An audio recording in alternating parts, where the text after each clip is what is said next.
all the things I said are lies. No substance. Yet, as communications director of the NPP, he could not point out one thing I have said on this platform that is a lie. But see, I'll give you more time. That speaks volumes of you. You had 10 minutes. You couldn't prove one lie. But you had one. That shows how you couldn't convince anybody. Please, I didn't hear you. That shows how empty you are. You always say somebody doesn't have substance. No. He is the one talking about substance. And you are saying everything I've said is a lie.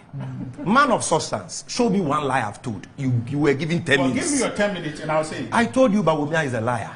Yes. I told you the lies he peddled in opposition when he said they were building a harbour at Cape Coast. I listed the lies for you. Show me one that Bawumia didn't say. Okay. I told you the lies Bawumia has peddled in his latest speech. From 2 million jobs to they started online passport application to online passport application has eradicated corruption, that they have done more fiber optics than any government. I have gone through the list, a plethora of issues with references and facts. Show me one which is not true. Communications director, you are here speaking grammar. Doc, he asked a question, what is your vision? Is it that they have a hearing problem or they have deliberately decided to be deaf? You haven't heard John Mahama talk about 24-hour economy. You haven't heard even me talk about 24-hour economy in my conclusion during my first submission on this platform.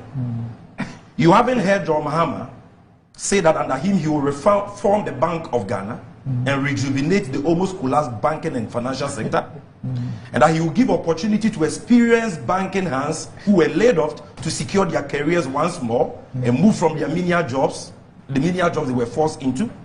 You haven't heard John Mahama announce that he will complete all abandoned and ongoing projects instead of rushing to start new ones, and that he will carry out an inventory of all hospitals, schools, electrification, water and road projects which have stalled or have been abandoned, and make annual budgetary allocation for completing them.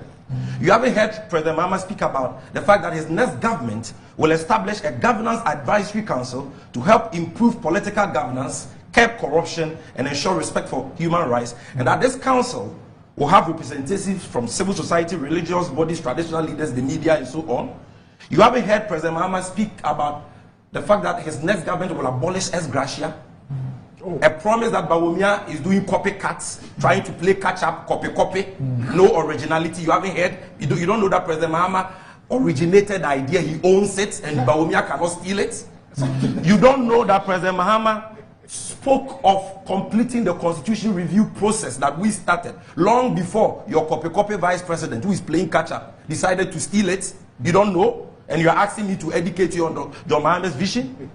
You don't know that John Mahama has indicated that his government will set up a value for money unit where this independent value for money unit will be responsible for scrutinizing any government procurement above $5 billion as part of his fight against corruption. You haven't heard President Mahama say that he will set up a commission of inquiry to investigate the matter of looted state lands. You haven't heard President Mahama say that under him we will not collateralize any statutory fund for a loan. You haven't heard President Mahama say that he's going to review our tax exemption regime and ensure that exemptions are beneficial to the country. You haven't heard President Mahama say that he will review the laws governing the extractive sector with the aim of increasing Ghana's stake in our natural resources. You haven't heard President Mahama speaking about bringing back Tor and Valco on stream to play their role in this economy. You haven't heard him talk about the modernization of agriculture, setting up of farmer centers, farming service centers and farmer cooperatives, supporting these farmers with implements, with tractors and so on. You haven't heard him talk about establishing factories in every region based on their comparative advantage, and that the people of the Bono region will get cashew processing factories, cocoa growing regions will get cocoa processing factories, the tomato processing regions will get tomato processing factories. You haven't heard that? So it is either you have chosen to be deaf by choice, or you have a hearing problem. Maybe. And I can go on and on and on and on. He has said he will pay assembly members allowances. He said he will pay 20% allowance to rural teachers. He has said he will complete the Tamnidan irrigation project. He will improve the implementation of free SHS, which Bawumia has repeated, improve free SHS. So he acknowledges that free SHS has to be improved. Doc, the list is endless. It's in the IMF document. The vision has been outlined. And Dr. Muhammad just doesn't promise. His record is there in every sector.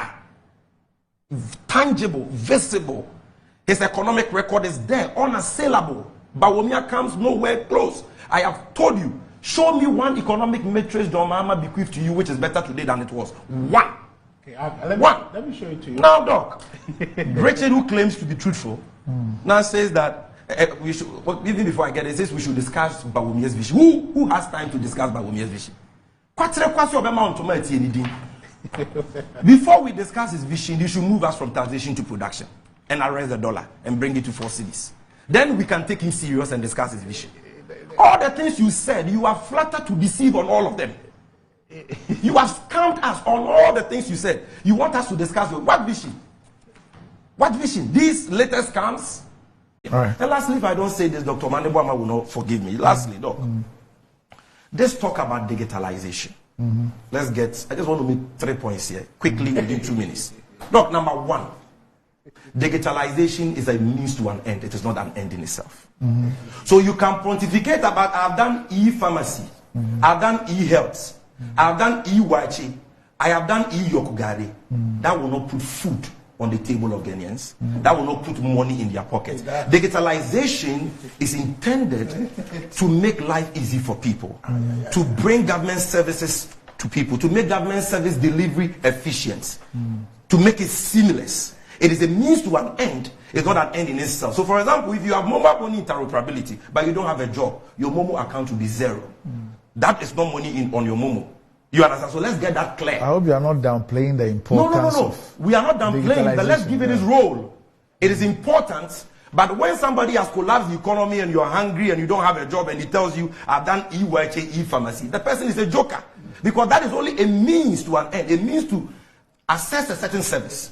Number 2, even on the topic of digitalization,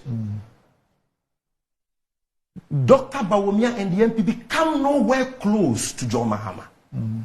Look, digitalization, the applications run on infrastructure. In terms of IT infrastructure, no government comes close to John Mahama. The Eastern Corridor fiber optic cable, 900 kilometers. And Doc, according to the current Minister for Communication, Oslo Usu, she said that fiber optic cable is the most important IT infrastructure in Ghana. And that all digitization programs and applications run on that Oslo Usu. Akufo. Oslo Usu Akufo. Yeah. I have the story here. I can read that to you. John Mahama did it. Okay. From third one to Boko. So third one goes through 5 districts. Yeah. So the third one we don't have goes through 120 communities. John Mahama did 300 kilometers of metro fiber that provides internet and Wi-Fi services for institutions and the public in Accra and the Tema Enclave infrastructure. John Mahama built the first grade A plug and play ICT facility, the Accra Digital Center, which is the largest business process outsourcing facility in Ghana today, with a capacity to employ over 10,000 to 20,000 if operated 24/7. Today, young people can work in corporations in China, Hong Kong, and from Ghana, from there. John Mahama built the largest and the most modern, 600 rack space data center with a 45, a rack space at KNUSC, the largest data center he built it. The 4G LTE, base stations, we created 120 base stations, which is what the Gota phones run on. John Mahama did it. The DTT, the digital terrestrial, television system, John Mahama did all infrastructure. Then, Bawumia will say, we have given licenses for private people to build fiber optic. You can't talk about your single intervention in the construction of fiber optics as a government. The private sector participation is also something which is... So if President Mahama is talking, if we are talking about schools built by a government, and then you come and say a number of private schools have been built, that, unless you're able to tell us the government intervention that led to that, or you say that under my government, DVLA has licensed 1 million vehicles, so it's an achievement. Licensing a company to do that is no achievement. In any case, most of those companies already existed. And they are not even the government that has licensed more companies. Again, on applications, my last one, on applications, all the things he said were all introduced by President Mahama as part of the e-Transform project, which we introduced in 2014. Under that e-Transform project, which was intended to automate and digitalize government services and so on, we had e-Justice. The current Chief Justice, when he appeared before the Vetting Committee of Parliament, said he was part of that committee in 2011. E-Justice. We had e-Procurement. We had e-Government. We had e-Parliament, and so on. Under e-Government, we had a government to government, government to citizens, government to business. Now, under the government to citizens, that is where we had the platform under John Mahama called eservices.gov. Now, Doc, this is where I'll land. eservices.gov. You check the last page of the Green Book, it is there. On this eservices.gov, where citizens go on this platform to now digitally apply for licenses and access the services of corporations like DVLA, AME, Immigration Service, Ghana Passport Service, Parliament of Ghana was on it, and so on and so forth. Everything is here. We did everything, nothing new. They came. And the 419 mine, deceptive Bawumia, Pintimamento Bawumia, decided to just change the colors. Then they redirected the same website we created, the same platform, from eservices.gov to epay.gov, under the Ghana.gov platform. So it is the same thing we did, captured in the Green Book. That is why I brought the Green Book, last page, which is what they have gone to rebrand to change the color and all that. So look, everything from Ghana card, everything lies. The bottom line is that you cannot trust this man because he has proven time and again to be a liar. The man we can trust, and about land here, Doc, 30 seconds, the man you can trust is the nation builder, His Excellency John Dramani Mahama. His track record is there. The man doesn't just talk. An experienced man, a visionary in the area of energy, you see what he did. Maritime, you see what he did. Education, health, you see what he did. And he's coming to implement a 24-hour economy with 3 shifts that will create jobs for the youth. Richard, I believe in John Mahama, and Ghanaians, according to the polls, believe in Mahama. So thank you. As for Bawumia, Richard, I give you. Did I hear Dr. Bawumia say that he is selfless and that he's using digitalization to fight corruption? Dr. Bawumia, you are more corrupt than Akufo-Addo. But the time has come for us to unpack your corruption, because you are now the presidential candidate. You, Bawumia, you orchestrated the stinking PDS deal, the biggest corruption scandal in the history of this country. He orchestrated it by changing the requirement of a bank guarantee into an insurance guarantee, change it from a condition precedent to a condition subsequent, and when the insurance guarantee was presented, did not even ensure that the right due diligence was done according to the FTI reports. And a group of fraudsters, according to Peter Mewu, defrauded us, took over the 20 billion Ghana cedis assets of PDS, collected our light bills to the tune of 1.5 billion cedis for 6 months, and till date they have not paid that. How does that make Bawumia corrupt? Because Bawumia is the one who decided to change the requirement of a bank guarantee to an insurance guarantee, contrary to what Parliament had approved. He had no power. And it was because of that single act, by watering down the requirements, because the bank guarantee is more liquid than the insurance guarantee, and by changing it from condition precedent to subsequent. Tell me, Doc, sensible person, Ben, and if you have 20 billion cedis worth of assets, you will give it to a business or a company to manage without taking a guarantee. And the Parliament of Ghana in this wisdom says, take the guarantee before you give them the asset to manage, so that should they mismanage it, you can fall on the guarantee, the bank guarantee, to recover your money. Bawumia says, no, I will give them the assets before I take the guarantee. And today we have been defrauded. According to the Institute of Economic Affairs, we lost $2 billion because of that scandal. Who caused it? A vice president, who a sitting Minister of State responsible for finance, Charles Adubwai, says you take $200,000 from investors. He didn't say that. He says that he was taking investors to him, and that when they go, the investors should give him $200,000. Yeah, but he didn't say that Dr. Bawumia takes. If Bawumia is not, Doc, you sitting here, can I bring somebody to you?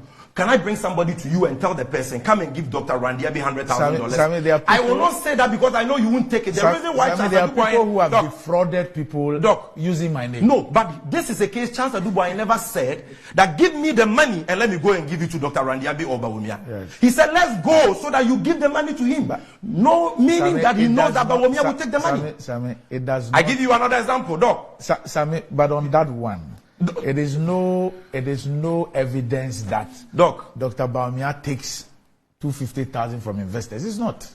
I believe Charles Adubuaye. You can choose not to believe him, but I know that gentleman, that Minister of State in charge of finance.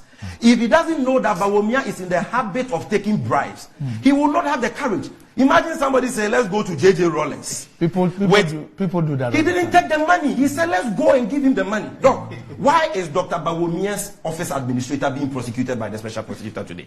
Why? And why is he still working with Bawumia as we speak? Kenneth said, why is he working with Bawumia? He's still there. He's still there. Wrote a letter to the Commissioner General. I mean, he's still working in the office? Working there. I dared them. I challenged them. He's working there as of this morning. This is the man who wrote a letter on Bawumia's letterhead that the Commissioner General of GRA should give Bawumia 14 containers of rice belonging to a Ghanaian businessman for Ramadan donations. A Muslim who steals rice for Ramadan donations. No, somebody in his office. You say that the person is being investigated. You know, there's something we call presumption of regularity. So far as the letter was on the letterhead of Bawumia, and so far as Bawumia has not sacked him. Dr. Bawumia's office. Have they sacked him? No, hold on. They've issued a statement. Yes, I know that. Yes. Have they sacked the man? I don't know. What? You are the managing director of Metro TV. No, I don't know. Can Annie Ampofo, your producer, use the official letterhead of Metro TV? Write a letter to a company to defraud them. You say you are not aware of it and you keep Annie Ampofo at post. Doc, where did Bawumia get 80 million cedis from to bribe delegates? During the presidential primaries, the first super delegates, didn't he give delegates 100,000 cedis, 150,000 cedis? The main one, didn't he give every delegate 400 Ghana cedis? Multiply 400 Ghana cedis by the over 200,000 delegates. Like what you are saying, where did he get that from? By the race, this is a man. Politics. This is a man. When we come back, maybe another time we'll talk about this is a man who has brought. Doc, you raise the money. Yes. And you pay taxes on the money. No, but you guys do that all the time. Look, 80 million. It has never happened. NDC. Somebody no, I'm not saying 80 million. Whether it's 1 million. Look at the size of the money. Whether it's 1 million or it's 20 million. Doc, the level of accountability is the same. I want the public to know that digitalization has not been a vehicle to fight corruption as claimed by Bawumia. It's rather been a vehicle to create corruption. Okay. That is why today, if you go to ECG, even though under President Mahama, ECG came up with an application system which consumers could use to pay electricity bills for free. This application was developed by a worker in the IT department of ECG.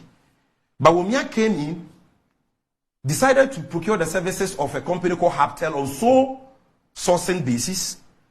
The company brought in nothing new, just that they built on what already existed.